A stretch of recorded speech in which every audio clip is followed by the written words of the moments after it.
Okay, I'm going to demonstrate loosening a WNG whip and flange. Okay, at the moment it's reading 3.5 grams.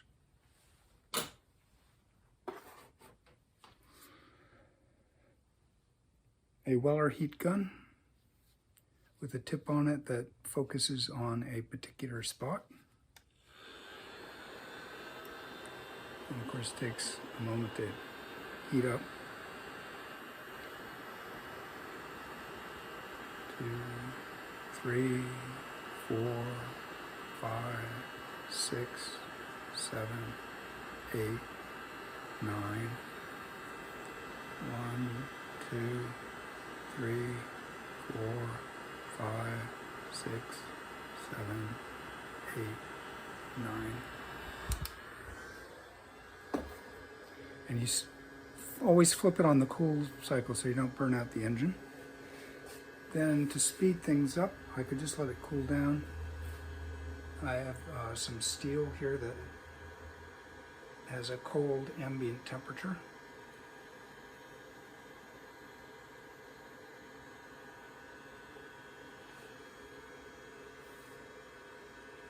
See if it worked this time. Oh, I didn't work it, did I? Oh well. Let's see what we have. 2.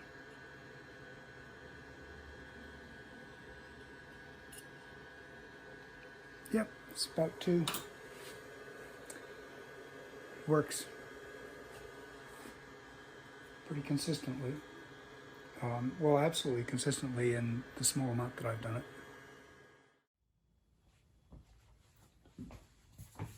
On my way to drilling, I mark the position of the key leads, the key weights, and put them on a tray, on a trolley, which ultimately saves time and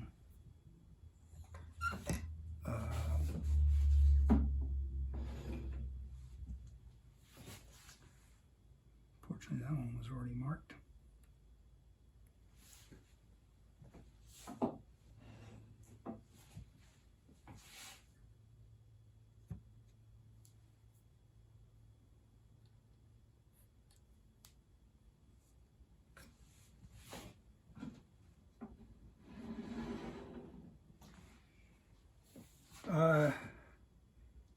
These key weights are very consistent in their weight, but even so, I take the one that I weighed off with along with the key and install that rather than just pick from a bag.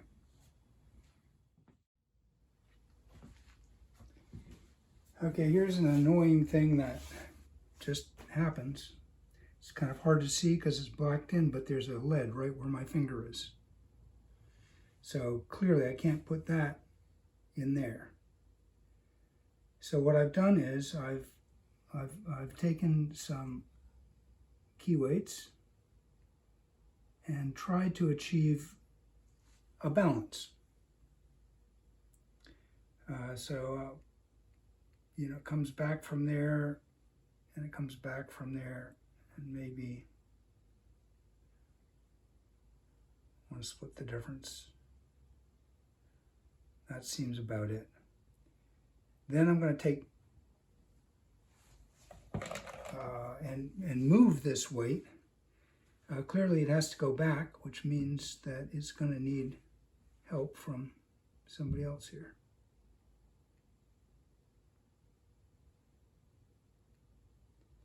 And I would say that's about it.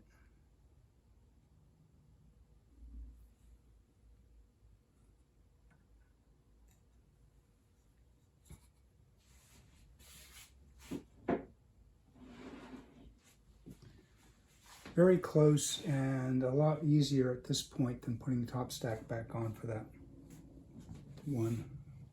Oh, looks like I have A second one. And I was thinking about something else as I nicely weighed this off and ignored. Okay, we'll see this from the beginning.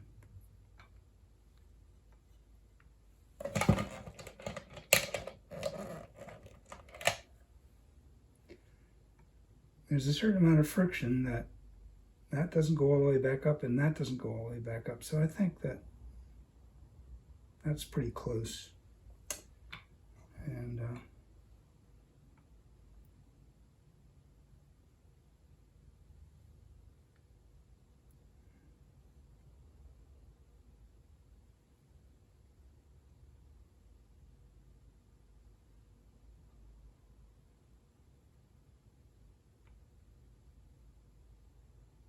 it's fairly sensitive.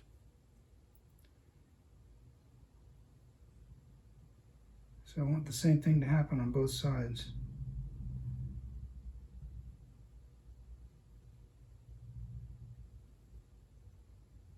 Okay, I think that's it. By the way, a detail I'm sure you might bump into is which side of the key you mark when you make these marks. If I were to mark on this side, I'd have to lay the key like that to drill, and the bend would get in the way. So I come at them from the other direction.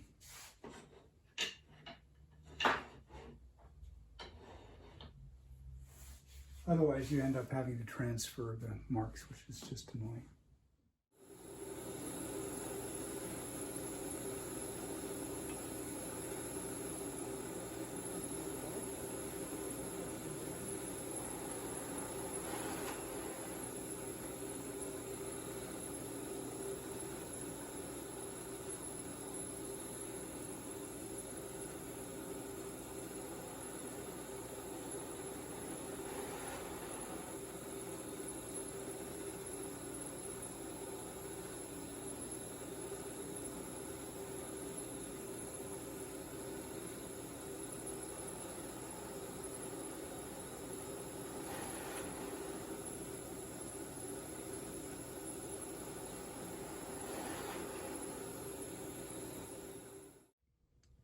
Next step is installing the key weights, and I'm using copper, and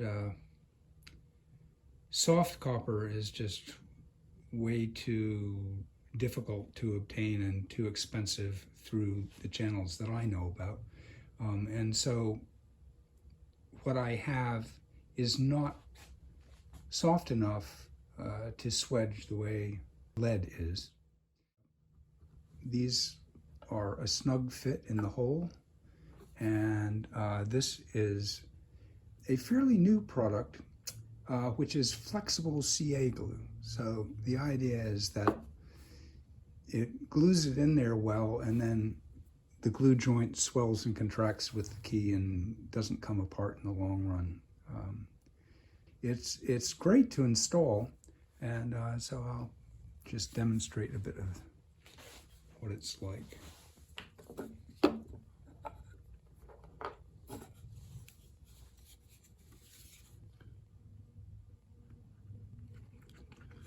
So I'm just put a little in each side, go around and around.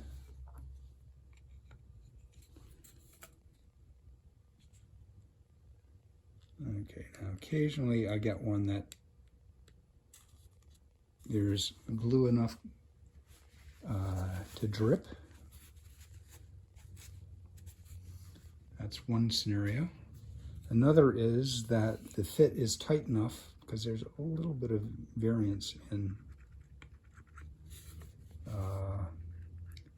these copper pieces are cut from rod, and there's a certain amount of variability. Not very much, by the way, you know, it's maybe 0.005 or something. But okay, so there's one that is a bit goopy. Darn. Most of them have not been. It's because the camera's watching, right? But when they're tight, I have nearby a vise in which I can push them into place rather than have them get glued in partway in, which would really be annoying.